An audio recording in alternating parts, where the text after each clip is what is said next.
In a quiet, peaceful village, there lived two boys who were the best of friends. One was just 6 years old, small, lively, and full of laughter. The other was 10, taller, stronger, and always looking out for his younger buddy. Despite their age difference, they were inseparable. They played together, ate together, and did everything side by side like real brothers.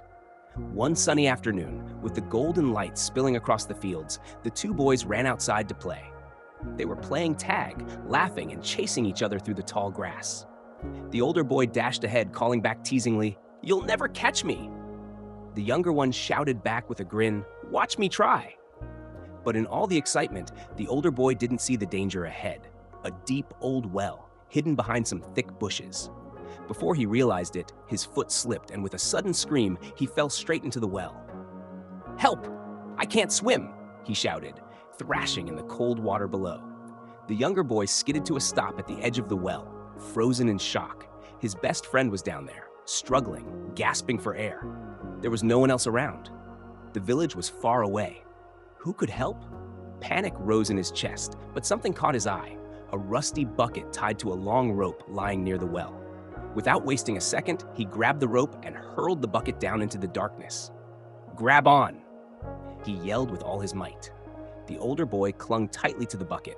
But now came the real test. Could a 6-year-old really pull up a boy much bigger than himself? At that moment, the younger boy didn't ask whether he was strong enough. He didn't stop to think if it was possible. All he knew was he had to save his friend, no matter what. With trembling hands and pounding heart, he began to pull. As Uncle Frederick's words echoed through the village, a deep silence fell over everyone. The laughter had vanished, replaced by thoughtful gazes and quiet nods. Something had shifted, not just in how they saw the boy, but in how they understood strength itself. The young boy, still wiping dirt from his face, didn't know he had just taught the entire village a lesson. He hadn't pulled his friend out of the well to prove anything. He did it because his heart said, "Don't let go," and he listened. Uncle Frederick turned to everyone once more. "The only real limits we have," he said, "are the ones we choose to believe in. Doubt is what makes us weak, but belief gives us power.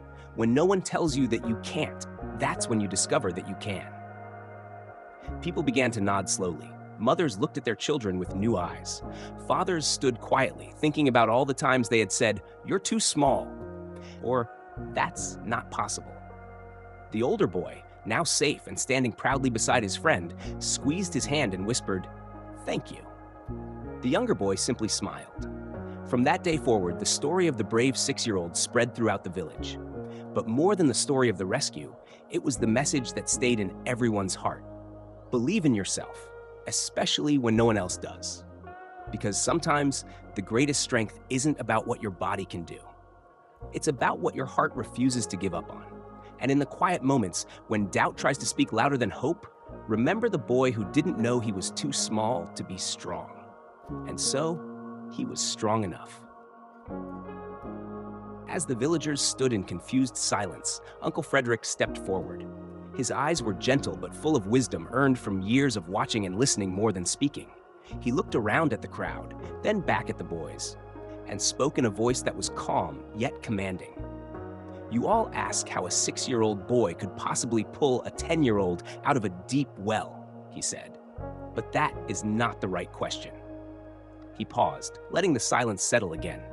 "The real question," he continued, "is why he was able to do it." The villagers frowned, puzzled. Uncle Frederick smiled. There was no one around to tell him he was too small. No one said, "You're too weak," or "You can't do it." Not even himself. He didn't stop to doubt. He didn't ask if he was strong enough. All he knew was that his friend needed him, and he acted. The crowd began to murmur, the laughter fading into quiet reflection. "You see," Uncle Frederick said, "sometimes the greatest strength comes when we have no reason to believe we are weak. That little boy succeeded not because he was bigger or stronger, but because he believed. He believed it was possible, and so it became possible." He turned to the young boy and placed a hand gently on his shoulder. "You were strong because you had no doubt. You became more than anyone expected because no one told you that you couldn't." For the first time, the villagers looked at the boy with different eyes. not with disbelief, but with admiration. What they had first called impossible now felt like a miracle born from pure, fearless love. In that moment, they all understood. True strength doesn't always come from muscles. Sometimes it comes from the heart. With the rope gripped tightly in his tiny hands, the 6-year-old began pulling with everything he had. His arms trembled under the weight, and his feet dug into the ground for balance. His breath came in short gasps, but his eyes burned with determination. "I won't let go," he whispered to himself over and over, like a promise. The rope slipped a little, cutting into his hands. Sweat dripped down his face, but he didn't stop. The boy wasn't thinking about how small he was or how heavy his friend might be. There was no time for fear, only action. He pulled harder, inch by inch, slowly lifting his friend from the dark, cold well. His legs shook, his muscles screamed, but he kept going. With one final tug, his friend's hand reached the edge, and then he was out. Both boys collapsed on the ground, gasping for breath. For a moment, neither of them spoke. Then the older boy looked at his friend with wide, tearful eyes. "You saved me," he said, voice trembling. "Of course I did," the younger one replied with a smile, trying to lighten the mood. "Who else would I play with if you were gone?" They laughed through their tears, hugging each other tightly. The fear was still fresh, but so was the relief and the unbreakable bond that had just been forged through one act of courage and love. After resting for a while, the two boys stood up, still shaken but alive. They knew they had to go back and tell their families what had happened, even if it meant getting in trouble. As they walked back to the village, their clothes were soaked, their faces dirty, but their hearts were full of something they couldn't explain. The moment they arrived, they rushed to their parents and began explaining everything.